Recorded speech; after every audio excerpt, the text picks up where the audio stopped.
Hi, good morning. It's a memorable day today. We are, as you see, Salamat Mendaki, have a safe climb. We are trying to summit Mount Kinabalu safely with two of our guides from Kundasan, and we will be back tomorrow evening. We say Malaysia Truly Asia. So I have my physiotherapist, Eman, and I have my gym instructor, Lee, and of course our sales director, who just wants to make sure we are all safe and going up well from the University of Cyberjaya. We'll keep you updated as we go on. Anything to say? Nothing. Thank Enjoy. you. Thank you. Thank you. Selamat datang. Welcome.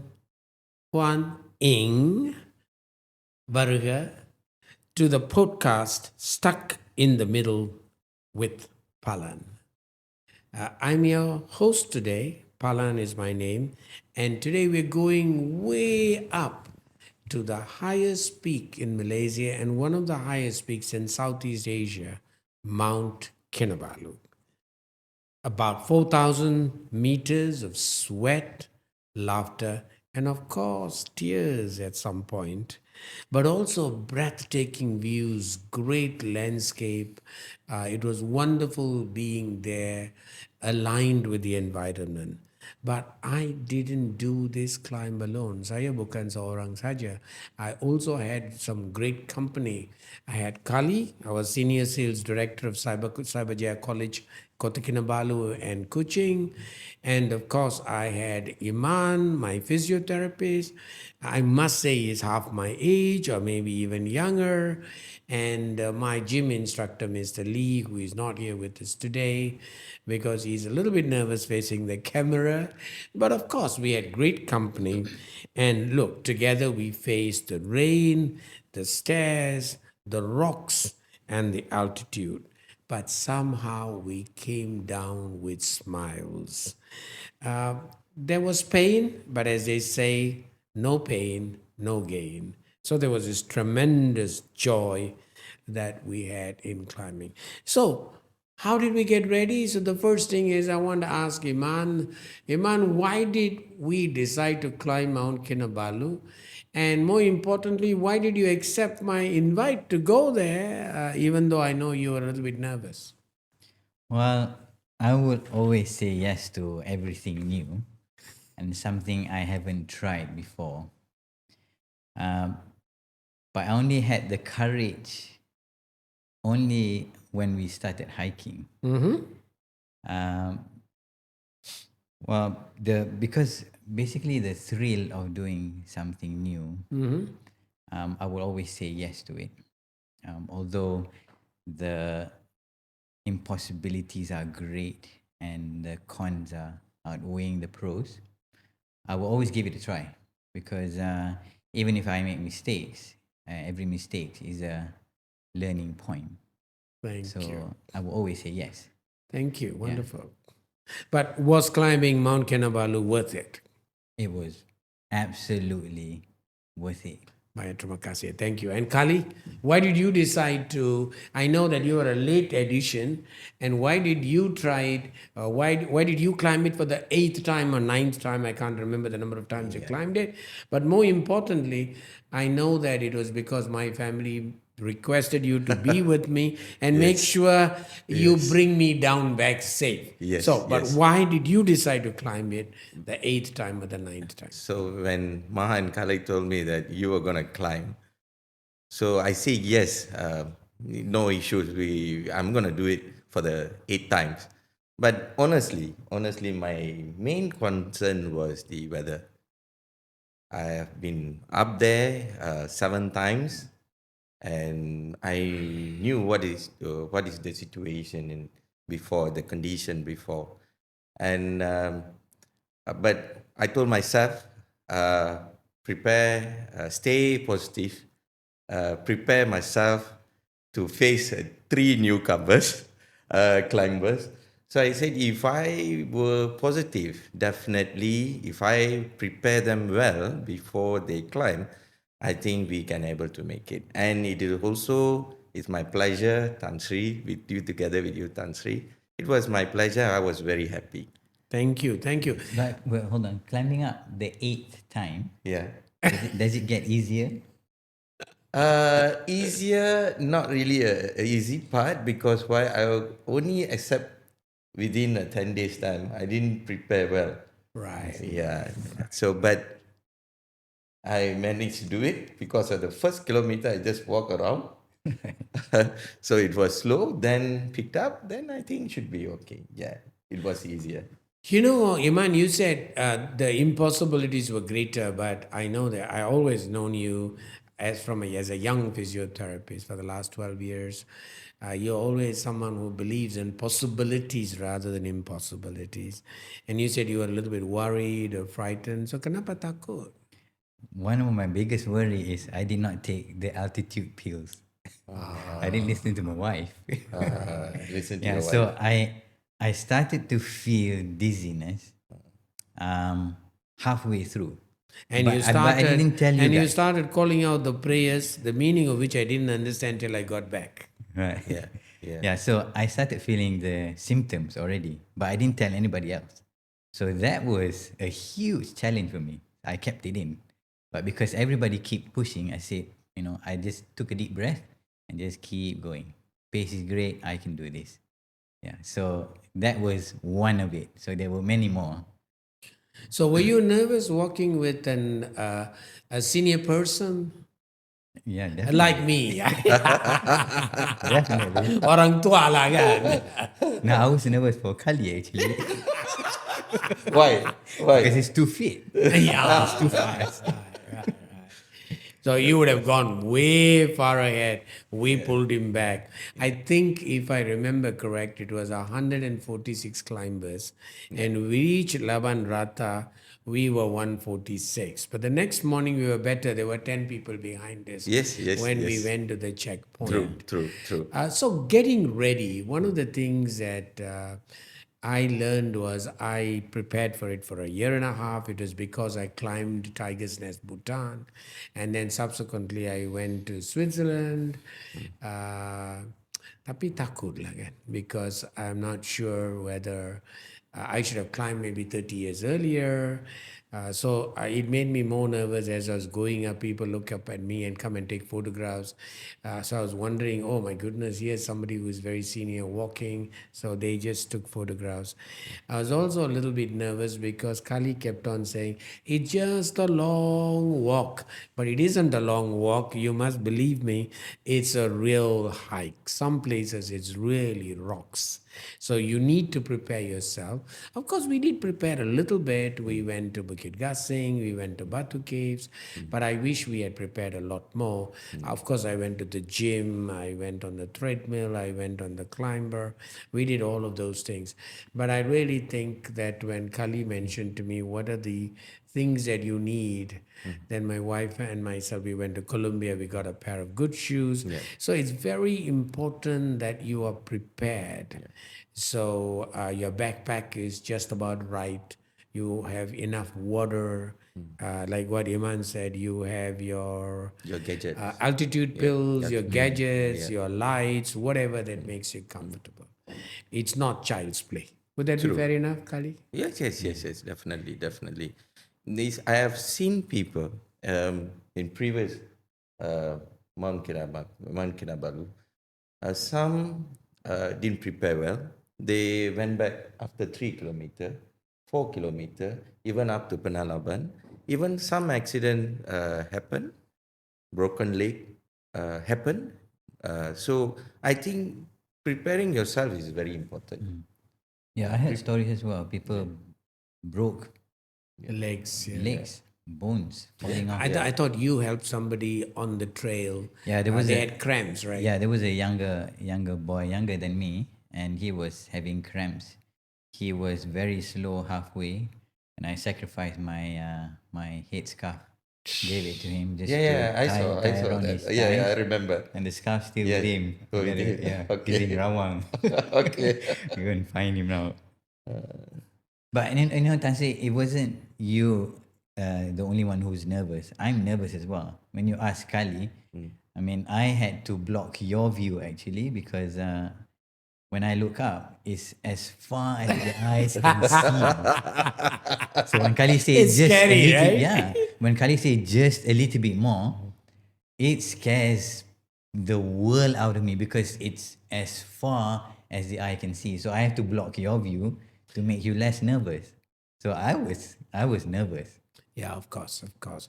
But if you had advice for the young people hiking Mount Kinabalu, what do you think, Ali, they need to do? How to be prepared? Yeah, I think that's basically most important. They need about at least minimum 2 months. Try their best to go uphill at least 3 to 4 times a week. All right. Like Bukit Gasing or Bukit Broga. Gasing, any place. Worst come to worst, you climb the staircase. At least for 1 hour. At least for 1 hour, maybe like 10 or 20, every set, 20 minutes, 20 minutes, 20 minutes. That's the only thing can help you because why? As you know, Tan Sri, the steps are not a smaller one. It's a higher.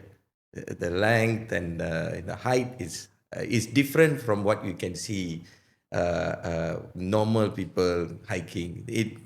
Mount Kinabalu is completely it's different part. Different. First kilometer is easier. Second is bit tough. Third tough and tougher. And fifth to sixth is not easy. And from 7 to 8 is Very tough. very tough, very tough. So for you to prepare yourself is very important. 2 months solid for if you ask me youngsters. Yeah, I'm talking about youngsters, maybe below 20 or below 30.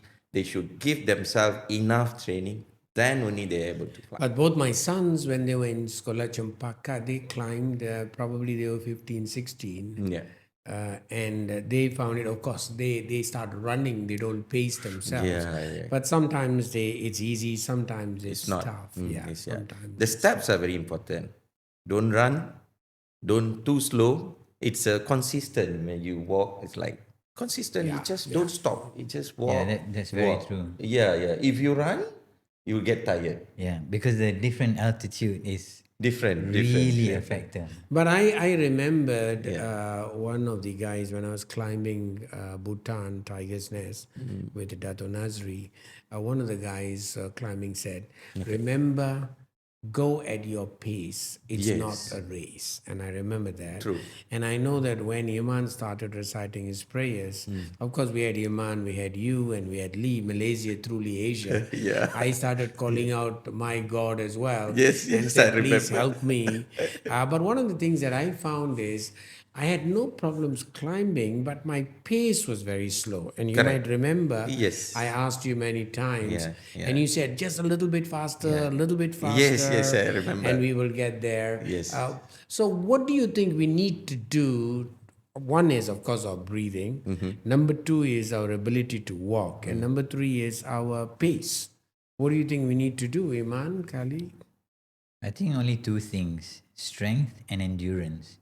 So you have to do more squats if you train, and then you have to train the heart.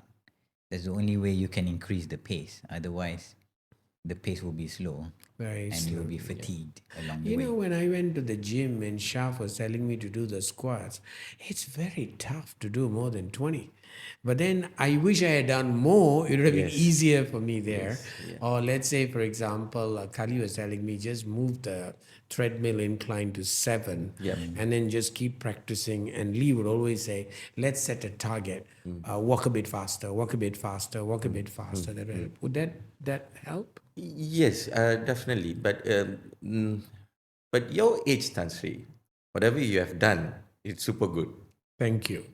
It's a really pace is good enough. The only thing is if you could do a little more faster, Yeah. then you are in a good pace. Yeah. You know, I'm not done yet because I'm planning to go Everest Base Camp, and both of you and Ali Definitely are going we to are come with me. We are going. I've been reading about it, Anuradha Base Camp and Everest Base Camp. Yeah. It looks like Anuradha Base Camp is a lot more easier to do True. than Everest because of the altitude. We will go, Tan Sri. I didn't feel the headache.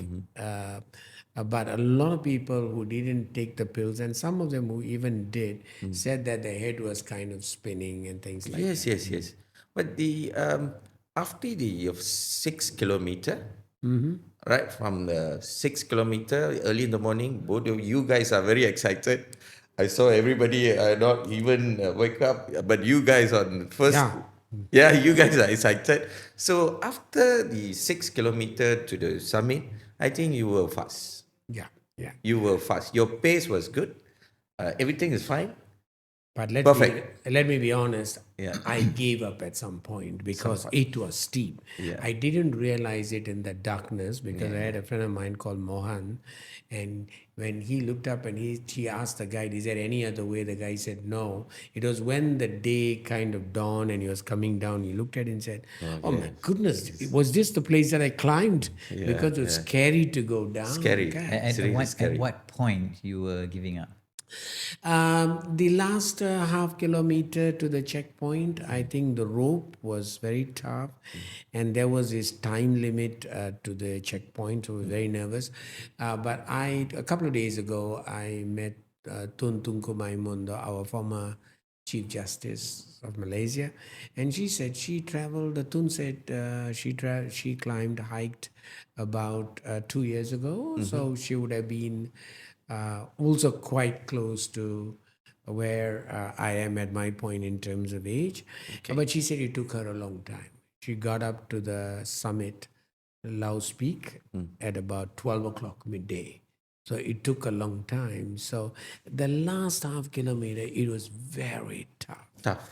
Do I hold the rope or do I just give up and go? But then, of course, Lee always used to say that he found it, he had a heights phobia. Yeah. So he wanted to hold the ropes. Yeah. Even I'm holding a Lee. You were holding Lee. Yeah, for some time I was like worried about him. Lee, are you okay? Are you okay? Yeah. So going back to the hike itself, we left. I think we left Timpohan Point, right? Yeah, Which yeah. was about what? It was about 1,800 meters. Is that correct? Yeah, correct. Yep. Timpohan Gate was 1,866 meters. Yep. So the first kilometer was quite easy, wasn't it? Yeah. Yeah, it's pretty, Second decent. kilometer. The first three was pretty decent. And the vegetation was nice, the nature was good, Nature was good, yes, and very lots nice. of squirrels everywhere. Yeah. Kilometer 3? It's starting to get tough Okay. because the stairs are bigger, it's wider, it's taller. So that is the question starts coming in the mind. But there were a lot of Taiwanese who were just whizzed past us. Zoop, zoop, zoop, zoop. They went past us. We started pretty late. I think we started at about 9 o'clock, I think, or 9:45. 9:45. Which was pretty late, Yeah. which was a little bit disappointing. So one of the things that I would always suggest is Start get out early. early. Yes, So yes. good idea. Tell your guide you want to get out at 8 o'clock. Yes. Pukul 8, get Jalan. out. Jalan. It's faster, cepat. But we left at 9:45. So kilometer 3, when people were going past you, just breezing past you, how did you feel? A little bit demotivating. Because we were counting backwards. Are we the last one? Yeah. Are we the last one? But then again, it's our own pace. Yeah, and we had two guides. One guide was good, but another guide was telling us, "Oh, you're not going to make it. You're not going to make it." So I think it's very important to have the right Right. people around you so that they right make you person. believe that you're going to get up there. Yeah. Yes. So when you got to the third to fourth, how did you feel? Khalid? Fourth is always a tough one. After 3 to 4. 3 to 4 is okay. Okay, Not so bad. and we had lunch at kilometer 4, right? But before 4, I think 3.5, we had a lunch. 4 to 5, it's tough. Yeah. Well, you tell me tough now, but at that time you said I didn't say that. you didn't say that. You just I said, just said it's okay. It's okay. It's okay. We are here. The other 2 more kilometers. It's just 2 more. It's just 2 more. But I know the last 2 kilometers. Took a long time. It's really and Just for the benefit of most of us, I think I had friends who got to Laban Rata pukul 1 pagi. So then, of course, they have no rest. Dia tak boleh rehat. So they can't get to the other side. But we were not that bad. While a lot of our friends had gone there at about maybe what? Normally, average is about 3-4 o'clock. Yeah, 3 o'clock, 4 o'clock, and then of course they rehat, all that. But of course we reached about 7:45 p.m. Was not too bad. Yeah. The food closes at 7:30, but our guides had kept our food packed. Yeah. So we just rested well. Very cold. Very cold. Laban Very Rata. cold. Lucky it's not windy. So Cold. It's how not do you manage the cold weather?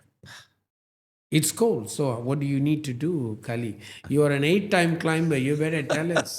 The Okay. next time we climb. So make sure, as what I told Iman and Lee, make sure you wear properly before you sleep. Yeah, you wear your your sweater, warmer, and I always carry my hot patch. Very important, right? And that helped me so much as well. Yeah, hot patch is very Oh, important. you had the hot patch. Yes, Yeah, yes, of course. we do. I have for you, but you say no.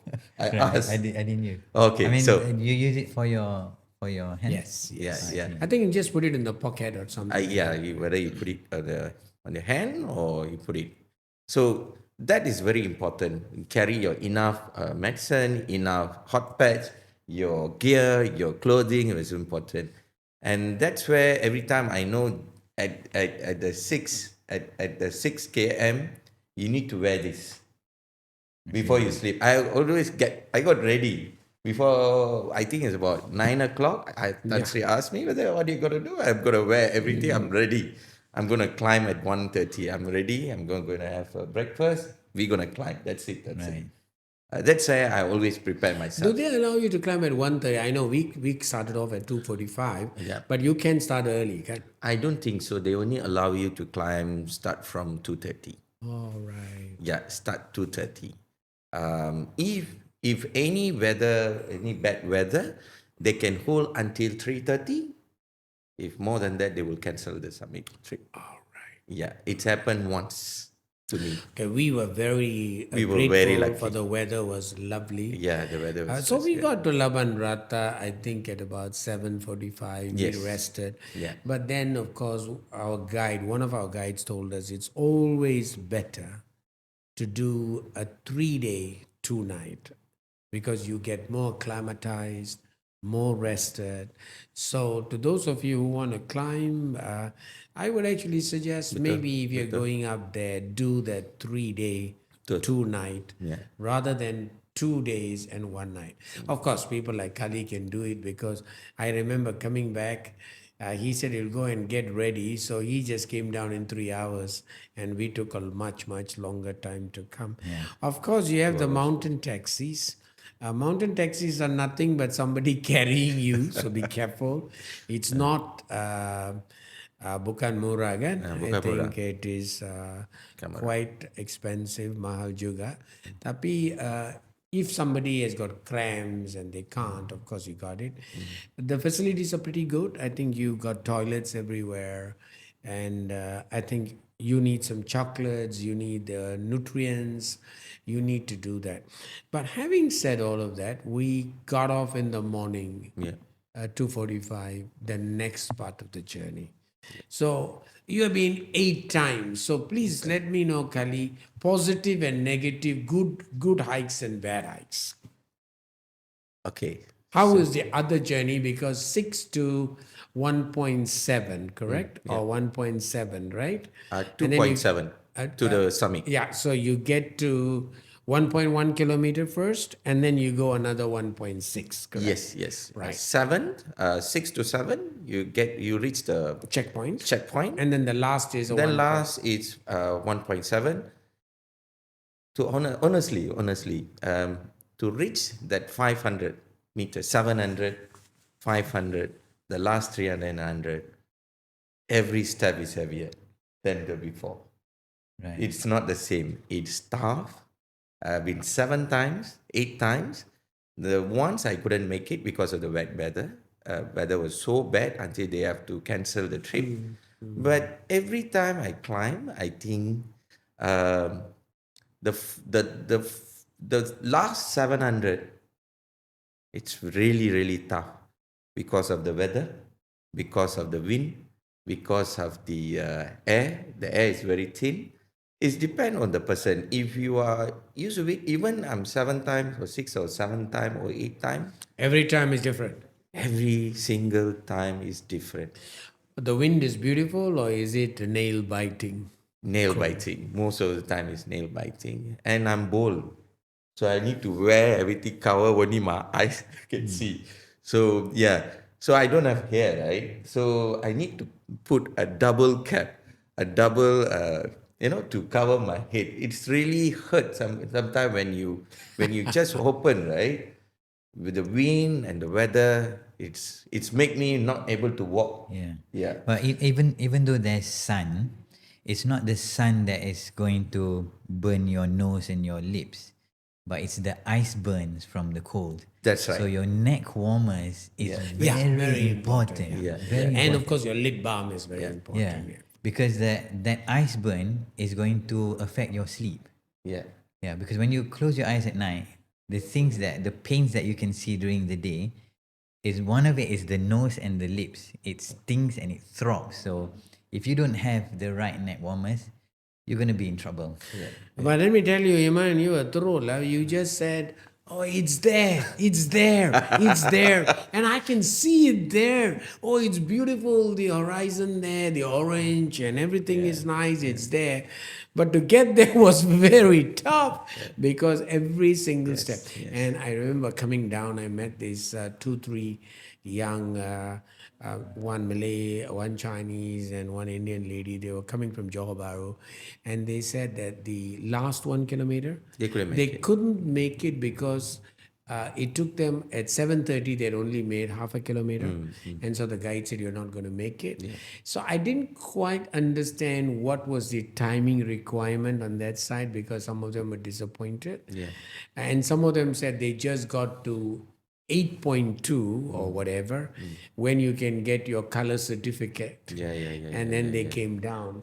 So the reason why people find it very difficult towards the end, and of course the guide was saying a Britisher died about a couple of months ago at the last 500 meters. Is it because of the altitude? Attitude, and also the the oxygen level is thinner, and for you to walk a step ahead is it's not easy.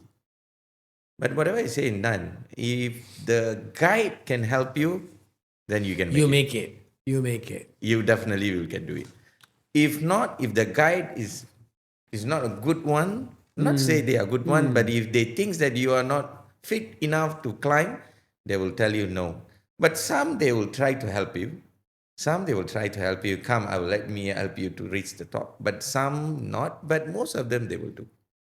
So, if you're not well when you're climbing there, I think we have a lot of young people who would love to climb. Yeah. And I think it's something very important that I decided to climb because I said it is a personal challenge for myself. It's self fulfillment. I didn't have to climb. But I was really determined for the last 1.5 years and I really wanted to climb. So, a lot of many young people want to climb. So, if you get sick, what do you do? That's the key thing. Stop your hiking. Tell your guide you want to go back. You want to rest. That's the safest. That's the safest. You Don't can do it. come back another time. You can come back, although you're still young. When you say young, they are young. They can do it again and again and again. But if you feel not well, if you're not well, my suggestion, don't continue. Yeah. Well, because we have to understand when the air is thin, Yeah. the oxygen is less. So if your system collapse, you have to go down to get more oxygen unless you have an oxygen tank. So going up Mount Kinabalu, I don't think anybody has an oxygen tank. Yeah. So I think if you have symptoms, like me, I almost vomited halfway up the summit. Yeah. But I didn't vomit. I kept it to myself. I didn't tell the group. But I think if I were to vomit, I would just cancel my trip. I will go down straight away. Sure. And you are always telling me both steps together at the same time. Don't cramp yourself Yeah, all yeah. the time. Yeah. But I remember the place we took pictures, right? I remember. That's a place. Ada kawan saya perempuan. She been like hike 3-4 times. Reach a summit. But wrong step. Dia jatuh, patah. Yeah, betul. Patah kaki. So you must be careful. Even though even 8 you could be climbing for 10 time, 20 time. If you miss your She fell down. Right? fell and broken. Wow. So even 10 times, even you can say I'm 10 time climber, but mistake can Be happen. careful, Accident can happen. So you must be very careful. Every step, 7 km onward, you must be very careful. And respect tradition, respect the Sure. mountains. It's very Respect, important because sometimes you've had people disrespecting the mountains. True. And there's been many challenges. It was gratitude, it was awe, it was relief. And I remember what Eman and Lee told me coming down. They said, oh, it was such a refreshing experience. True. It's good that we didn't give up, even though felt like giving up many times. This summit wasn't a destination. It was patience, it was teamwork, and as my family told me, a bit of madness. You didn't have to do it. So now, when coming down, it was fine. Of course, we were sore. We got back to Kota Kinabalu, and I remember that night, the hot shower was one of the best showers I've ever had in my life. 20 minutes, and I went straight to bed and got up. But just as we get to the close of the podcast, maybe Eman, can you tell me what did the mountains teach us? When I came down, I don't stop thinking that if you want to go fast, you hike alone. But if you want to go far, you hike together. Fabulous, it's teamwork. It's teamwork, because you can't. If you don't want to think of your teammates, then you are better off walking alone. And there are many times I told Kali, you please go. Don't wait for us. And he said, no, we'll all go together or we don't go together. And that was great motivation. And I admire Lee as well because he's pushing you from the back most of the journey. I don't think I can do that. It's physically challenging. But I am the motivator. I am the middle between Kylie and me. So I have to do that. Sure. Yeah. And when I put up on social media the pictures, and of course Kali at University of Cyberjaya, Cyberjaya College Kuching, Kota Kinabalu Central, people said, oh, it's very impressive, very nice. But you guys look so tired. Of course we are very tired. No way. We are. Oh, macam letih, betul. You're very exhausted. Sometimes you can't even breathe. And of course I had my Apple Watch, which the battery went off every couple of hours, so you better go and get something where the battery sustains itself. I checked my heart rate, so I think it was interesting. So what about you? What did the mountains teach us, sir? Okay. So for me, working in Sabah, I've been there for like 17 years. Of course, there is a work stress. For me, nature is my happiness. Hiking is my happiness. That's all I can see, Tantri. For me, nature, climbing, seeing the view itself, it make me happy. So for youngsters, if you think you are stressed, go hike. Look around, see the nature. Then you feel good when you hike. You feel happy. That's make me happy. That's make me to go back again and again and again. So can we say it's teamwork? Teamwork. And it's not just being physically fit, it's also being mentally fit. Prepared. Yeah. And number 3, respect the local culture, Exactly. respect the local tradition. Yeah. And if you want to go next time, just very quick, it's what I call as a quick fire round. What would you do differently? Good question. Train. Yeah, training definitely. Prepare. I think the mental part.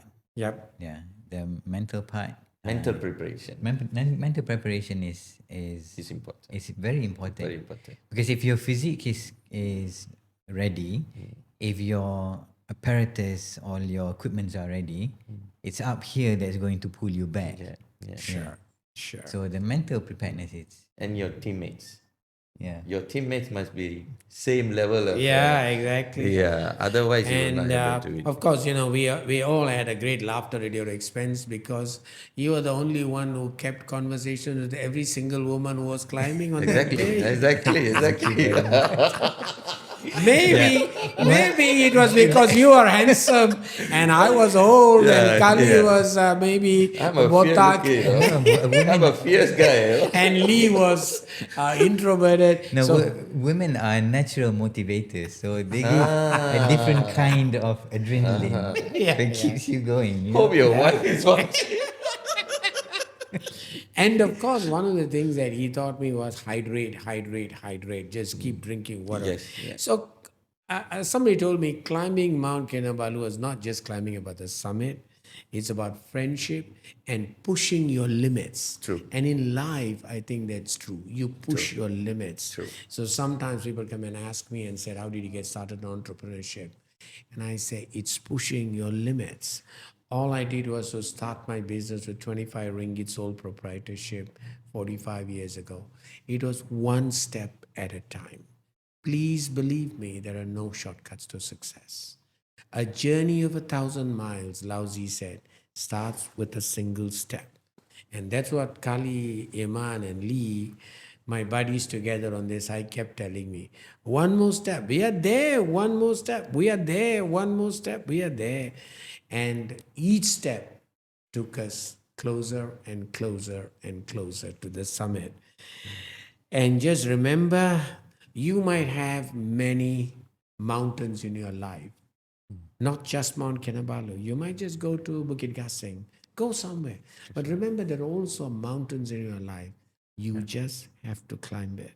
And the only person who's going to do it is you, not anybody else. We can all support you, but you have to do it.